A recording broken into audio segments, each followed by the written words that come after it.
going to be another absolute scorcher, so I thought I'd share with you some tips on how to make your garden a bit more drought resistant.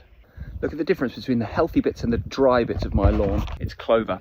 So these leaves and flowers act like tiny little parasols, and they shade the soil and they shade the ground from drying out. So this is why I don't think it's a good idea to weed and feed your lawn with that pre-made mix. If you are going to feed your lawn, do it with something like chicken manure or fish blood and bone. Don't use the weed and feed. A, it's chemicals, and B, it will kill this beautiful biodiverse habitat that shades your lawn and makes it more drought resistant.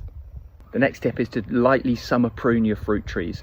Any summer pruning you do restricts vigor, but it also reduces transpiration, which is essentially plant sweat. If you look closely at your apples, if you've got some that are going slightly dimply like this one, that's an indication that the tree's suffering from water stress. So I'm going to reduce that with a bit of light summer pruning.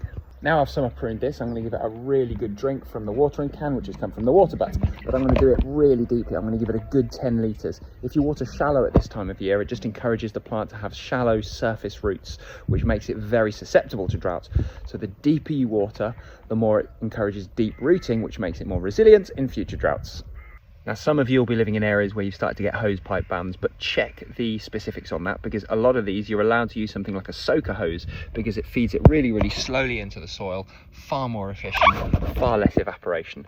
When you're doing this, the next tip is make sure you use either a timer, or if you're not using a timer, do this. Have a peg on top of your tap, clip it on, ow!